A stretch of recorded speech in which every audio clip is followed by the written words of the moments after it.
오늘은 이사야 25장 말씀을 통해서 은혜를 받으시겠습니다. 이 이사야 25장은 장차 하나님의 택한 백성들이 들어가 영원토록 살게 될 메시아 왕국에 대한 찬양입니다. 자기 백성을 구원하시고 돌보시는 하나님의 신실하심에 감사하는 그런 내용, 그런 찬양의 내용이 나오고 있습니다. 1절에 보시면 여호와여 주는 나의 하나님이시라. 내가 주를 높이고 주의 이름을 찬송하오리니 주는 기사를 옛적에 정하신 뜻대로 성실함과 진실함으로 행하셨습니다. 라고 말씀하고 있습니다. 여호와여 주는 나의 하나님이시라 라고 고백하고 있습니다. 오늘 이 새벽 우리의 고백이 되시기를 축복합니다. 주는 나의 하나님이십니다. 주는 나의 아버지십니다. 라고요. 우리의 마음에 진실한 믿음의 고백이 있어야 되겠습니다. 내가 주를 높이고 주의 이름을 찬송하오리니 그랬습니다. 이것이 성도의 본분입니다. 세상 사람은 자기를 높이고 자기가 영광 받으려고 하지만 성도는 하나님을 높이고 하나님을 찬송하는 그런 삶을 살 줄로 믿습니다. 그것이 성도의 본분이다라고 하는 것입니다. 왜 그러느냐? 주는 기사를 옛적에 정하신 뜻대로 성실함과 진실함으로 행하셨음이로다 라고 말씀하고 있습니다. 하나님은 기사를, 능력을, 기적을 옛적에 정하신 뜻대로, 언약하신 대로, 약속의 말씀대로 성실함과 진실함으로 행하시는 하나님이신 줄로 믿으시기 바랍니다. 약속대로, 말씀대로 성실하게, 진실하게 행하시는 하나님이시다라고 하는 것입니다. 약속을 지키시는 하나님이신 줄로 믿으시기 바랍니다. 그러니까 우리가 찬송해야 될 뿐이다라고 하는 것입니다. 자, 우리가 해야 될 일이 뭐냐? 그래서 이 하나님의 약속, 말씀을 묵상하고 그 말씀을 우리가 믿고 순종할 때에 하나님의 기적이, 하나님의 은혜가, 하나님이 주시고자 하는 축복이 우리에게 임하는 줄로 믿으시기 바랍니다. 하나님은 성실하게 언약대로 행하시는 분이시다는 것입니다. 우리도 성실하게, 진실하게 그 하나님의 언약의 말씀을 믿고 살아가면 그것이 구원의 길이요, 그것이 생명의 길이요, 축복의 길인 줄로 믿으시기 바랍니다.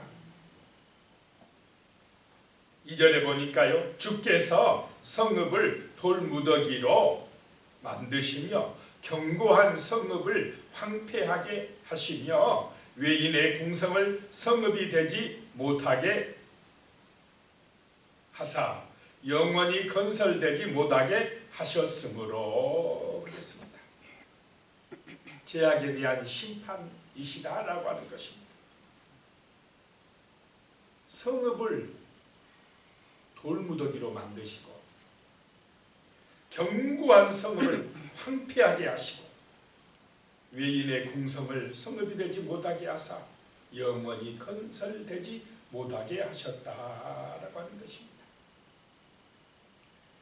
사람은 하나님을 떠났어요. 교만해져 가지고 자기들 힘으로 성읍을 견고하게 하겠다고 그렇게 나가는데 하나님이 심판하심으로, 죄악을 징계하심으로 사람들이 하나님의 품으로 돌아오고 구원의 길로 오는 줄로 믿으시기 바랍니다. 3절에요. 강한 민족이 주를 영화롭게 하며 포악한 나라들의 성읍이 주를 경외하리이다. 강한 민족들이 이제 주를 영화롭게 한다는 것입니다. 자기들의 강한 힘을 의지하지 아니하고 하나님이 계시는구나, 하나님이 살아계시는구나 라고 생각하며 하나님을 영화롭게 하고 포악한 나라들의 성읍이 주를 경외한다라고 하는 것입니다. 하나님 앞에 예배한다라고 하는 것입니다. 심판 끝에 열방들이 하나님께 돌아오게 될 것이다라고 하는 말씀입니다. 고난이 있을 때에, 이런 징계가 있을 때에 사람들은 겸손히 하나님 앞에 돌아오게 될 줄로 믿습니다. 고난이 없으면 내 뜻대로, 내가 원하는 대로 모든 일이 잘 되면 사람들은요 바벨탑을 쌓아갑니다. 교만해집니다. 자기 자랑에 빠집니다. 타락한 길로 갑니다. 하나님을 찾지 않습니다. 그런데 하나님이 이런 심판하실 때, 죄악을 심판하시면 사람들은 정신을 차리게 되고 정말 하나님의 품으로 돌아와서 그분을 영화롭게 하고 경외하는 그런 구원의 은혜가 임하게 된다라고 하는 것입니다. 그래서 우리가 하나님 앞에 정말 나와서 예배하고 기도할 수 있다는 것이 정말 선택받은 것이요, 구원받은 것이요, 이것이 바로 영원한 생명을 얻는 축복의 길이 된다라고 하는 것입니다. 4절에 보면요, 주는 포악자의 기세가 성벽을 치는 폭풍과 같을 때에 빈궁한 자의 요새시며 환난 당한 가난한 자의 요새이시며 폭풍 중에 피난처시며 폭양을 피하는 그늘이 되셨사오니. 자, 세상에는 포악한 자가 기세를 등등하게 하며 성벽을 치고 폭풍, 막 태풍이 몰아친 것 같이 쳐들어올 때에 포악한 자의 그 기세를, 그 기세 때문에 어려움을 당하는 백성을 하나님이 보호하시겠다라고 하는 것입니다. 빈궁한 자의 요새가 되고 환난당한 가난한 자의 요새가 되고 그 폭풍 중에 피난처가 되고 뜨거운 폭양, 뜨거운 햇빛을 피하는 그늘이 되어 주시겠다라고 하나님이 말씀하십니다. 5절에 보니까요, 마른 땅에 폭양을 제한같이 주께서 이방인의 소란을 그치게 하시며 폭양을 구름으로 가린같이 포악한 자의 노래를 낮추시리이다 라고 말씀하고 있습니다. 자, 이런 세상의 어려움 속에서 시험이나 유혹이나 환난이나 질병이나 전염병이나 경제적인 어려움 속에서 우리의 피난처가 되시고 그늘이 되시는 분이 여호와 하나님이신 줄로 믿으시기 바랍니다. 그래서 우리는 평상시에요, 하나님이 나의 목자요, 나의 그늘이 되시며 반석이 되시며 피난처가 되시며 보호자가 되신다는 이 확고한 믿음이 우리의 마음에 있으시기를 축복합니다. 우리가 기도할 때 천사들이 우리를 지켜줍니다. 보호해줍니다. 우리가 찬송할 때, 예배할 때에 하나님이 우리의 피난처가 되어주신다라고 하는 것입니다. 그러므로 우리가 평소에 기도하시기 바랍니다. 찬양하시기 바랍니다. 하나님을 의지하고 경외하며 예배하시기를 축복합니다. 그것이 하나님이 나의 피난처가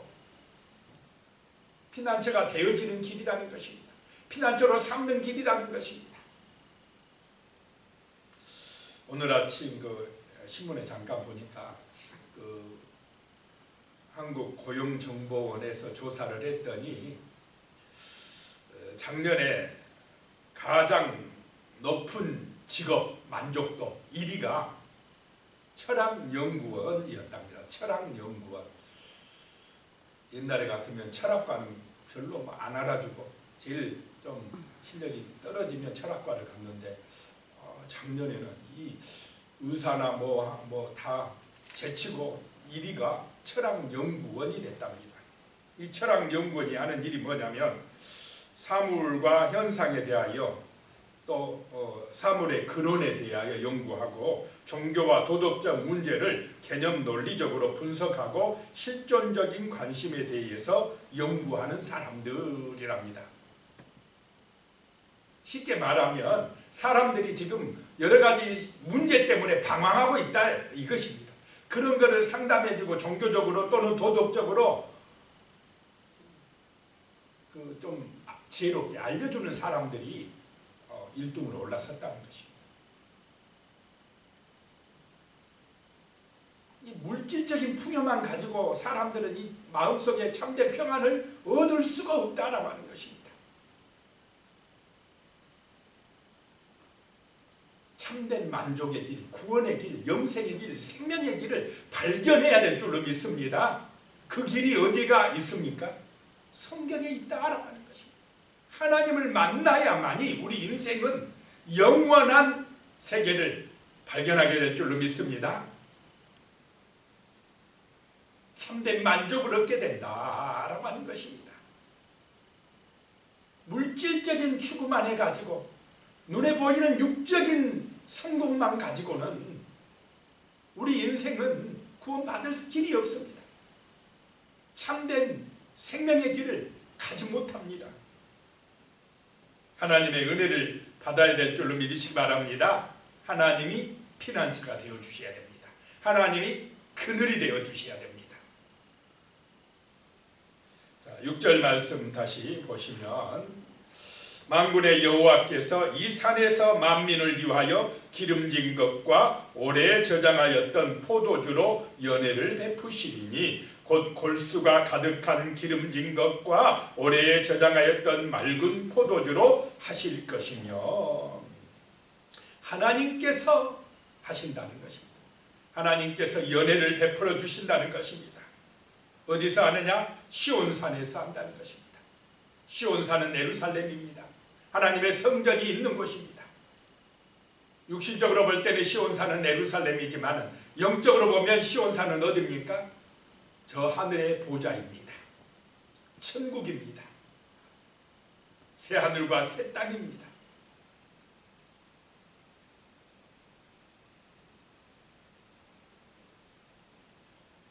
(7절에) 보니까 또 이 산에서 모든 민족의 얼굴을 가린 가리개와 열방 위에 덮인 덮개를 제하시며 그랬습니다. 가려져서 잘 못 보는 것을 이제 그 덮개를 제하시어서 확실하게 볼 수 있도록 해주신다라고 하는 것입니다. 고린도후서 3장 16절과 18절에 보면 이런 말씀이 있습니다. 그러나 언제든지 주께로 돌아가면 그 수건이 벗겨지리라. 우리가 다 수건을 벗은 얼굴로 거울을 보는 것 같이 주의 영광을 보매 그와 같은 형상으로 변화하여 영광에서 영광에 이르니 곧 주의 영으로 말미암음이니라. 지금은 희미하게 우리가 천국을 소망하고 주님을 바라보지만은 이 수건을 벗겨주시면 거울을 보는 것 같이 확실하게 보는 그날이 올 줄로 믿으시기 바랍니다. 주님의 부활의 형상으로 우리도 그렇게 변화되는 날 영광에서 영광으로 이르게 되어진다라고 하는 것입니다. 그 나라가 저 하늘 보좌에 있다라고 하는 것입니다. 8절에 보면요, 사망을 영원히 멸하실 것이라. 주 여호와께서 모든 얼굴에서 눈물을 씻기시며 자기 백성의 수치를 온 천하에서 제하시리라. 여호와께서 이같이 말씀하셨느니라. 그 나라에 가면 주님이 오실 때는 사망을 어떻게 하신다는 것입니까? 영원히 멸하실 것이다. 사람들이 이 사망 때문에 죽음 때문에 얼마나 지금 두려워하고 있습니까? 걱정하고 염려하고 있습니까? 어떻게 하면 좀 더 오래 살아볼까 하고 좋은 약도 먹고 좋은 음식도 먹고 건강하게 해보려고 운동도 하고 그렇다고 해서 우리가 사망을 이길 수가 있습니까? 안 죽을 수 있겠습니까? 그 사망의 문제를 해결하신 분이 예수 그리스도이신 줄로 믿으시기 바랍니다. 부활하심으로 사망 권세를 깨트려버렸다는 것입니다. 고린도전서 15장 21절에 보니까요, 사망이 한 사람으로 말미암았으니 죽은 자의 부활도 한 사람으로 말미암는도다. 아담 때문에 사망이 왔지만은 예수 그리스도 때문에 부활의 생명이 우리에게 임한 줄로 믿으시기 바랍니다. 고린도전서 15장 26절에 보면 맨 나중에 멸망받을 원수는 사망이니라 라고 말씀하고 있습니다. 사망을 영원히 멸하실 분이 예수님이시다는 것입니다. 그래서 주 여호와께서 모든 얼굴에서 눈물을 씻겨주시며 자기 백성의 수치를 온 천하에서 다 없애주시며 우리의 죄악을 정말로 십자가에서 다 없애주신 줄로 믿으시기 바랍니다. 그 수치를 다 없애주시고 거룩하게 하시고 의롭게 하시사 하나님의 보좌 앞으로 올라갈 수 있도록 흰옷 입고 올라갈 수 있도록 은혜를 베풀어 주신 분이 주 예수 그리스도이신 줄로 믿으시기 바랍니다. 요한계시록 7장 17절에 보면요, 이는 보좌 가운데 계신 어린 양이 그들의 목자가 되사 생명수 샘으로 인도하시고 하나님께서 그들의 눈에서 모든 눈물을 씻어 주실 것이니라. 이 이사야 26장 8절의 말씀처럼 요한계시록에도 그대로 말씀하고 계십니다. 저 보좌, 하늘 보좌에 계신 어린 양이 우리의 목자가 되신 줄로 믿으시기 바랍니다. 우리의 목자가 되사 생명수 샘으로, 생명수 강가로 우리를 인도해 주신다라고 하는 것입니다. 사망이 없는 그곳으로, 눈물이 없는 그곳으로 인도해 주신다라고 하는 것입니다.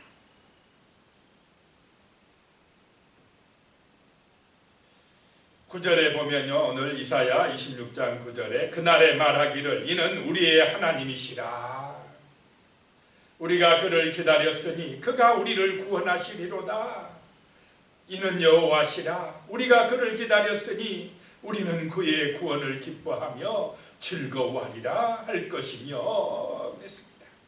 그날에 저 하늘 보좌에 우리가 올라가는 그날에 예수 그리스도를 우리의 마음속에 믿고 의지하는 그날에 우리는 우리의 하나님이라고 고백할 줄로 믿습니다. 1절에서는 나의 하나님이, 여기 가면 우리의 하나님이 되는 것입니다. 우리가 그를 기다려 싸우니 그가 우리를 구원하시리로다. 주 예수가 목자가 되어 우리를 구원하시사 이 영원한 하늘 보좌로 인도하여 주시는 줄로 믿습니다. 그래서 우리는 그 구원을 기뻐하며 즐거워하게 된다라고 하는 말씀입니다. 10절에요. 여호와의 손이 이 산에 나타나시리니 모압의 거름물 속에서 초계가 밟힘같이 자기 초소에서 밟힐 것인즉 모압이. 자, 하나님의 백성들에게는 이런 기쁨과 즐거움의 구원의 역사가 나타나지만은 하나님을 거역하고 대적하는 모압과 같은 사람들에게는 하나님의 심판이 임한다라고 하는 것입니다. 구원과 심판이 그날에 임한다라고 하는 것입니다. 그래서 이 모압은 하나님을 대적하는 그런 사람들은, 여기서 모압은 전형적인 원수의 상징입니다. 거름물 속에 초계가 밟힘같이 되고 자기 초소에서 밟히게 되고, 11절에 보면요, 그가 헤엄치는 자가 헤엄치려고 손을 편같이, 그가 모압같이 하나님을 대적하는 백성들이 그 속에서 그의 손을 펼 것이나, 막 자기 힘으로 헤엄쳐서 막 그 어려움을 이겨보려고 그렇게 손을 펼 것이나, 여호와께서 그의 교만으로 인하여 그 손이 능숙함에도 불구하고 그를 누르실 것이라. 자, 이 사람들은 그의 손을 편다, 그의 교만이다, 그 손이 능숙하다, 전부 다 누구의 능력으로 하려고 합니까? 자기의 능력으로. 하나님을 의지하지 아니하고 하나님을 떠난 인간의 능력, 인간의 본성은 이렇게 무너지게 될 것이다 라고 하는 말씀입니다. 그의 손이 능숙함에도 불구하고 하나님이 그를 누르신다는 것입니다. 인간의 능력은 한계가 있는 줄로 믿으시기 바랍니다. 인간의 힘으로는 구원에 이르지 못한다라고 하는 것입니다. 그것은 교만함이라는 것입니다. 우리는 겸손히 정말 이 고난주간에 하나님을 인정하고 십자가의 은혜를 소망해야 될 줄로 믿습니다. 12절에 보니까 내 성벽에 높은 요새를 헐어 땅에 내리시되 진토에 미치게 하시리라. 인간이 쌓은 그 성벽, 높은 요새, 그걸 믿고 자기들이 보호막으로 삼고 안전하게 하려고 하는 인간이 만든 그런 높은 요새를 헐어버리리라 라고 하는 말씀입니다. 심판하리라 라고 말씀하고 있습니다. 고린도전서 1장 18절에 보면요, 십자가의 도가 멸망하는 자들에게는 미련한 것이요 구원을 받는 우리에게는 하나님의 능력이라 라고 말씀합니다. 오늘 성금요일 예수 그리스도가 십자가에서 우리를 위하여 피 흘려 죽으신 날입니다. 이 십자가가 구원을 받은 백성에게는 능력이 될 줄로 믿습니다. 그러나 모압처럼 멸망당하여 심판받을 백성들에게는 그게 미련하게 보인다라고 하는 것입니다. 기도드리겠습니다. 하나님 아버지, 주 예수 그리스도가 우리의 목자가 되십니다. 우리의 하나님이 되십니다. 우리가 주를 찬송하며 살아가게 하여 주시옵소서. 하나님은 정하신 뜻대로 성실함과 진실함으로 행하시는 분이시오니 우리도 그 약속을 믿고 우리 하나님을 본받아서 진실하고 성실하게 그 말씀에 순종하고 그 말씀을 묵상하고 기도하고 찬송하며 살아갈 수 있도록 도와주시옵소서. 우리 하나님을 영화롭게 하며 하나님을 경외함으로 참으로 우리 하나님께서 우리의 요새가 되어주시며 피난처가 되어주시며 그늘이 되어주시어서 우리를 보호하시고 인도해 주시옵소서. 영원한 하늘 보좌를 소망하며 참으로 믿음 안에서 우리가 기뻐하며 즐거워하며 하나님의 영광을 나타내는 겸손하고 온전한 그런 하나님의 백성이 되게 하여 주시옵소서. 예수님의 이름으로 기도드리옵나이다. 아멘.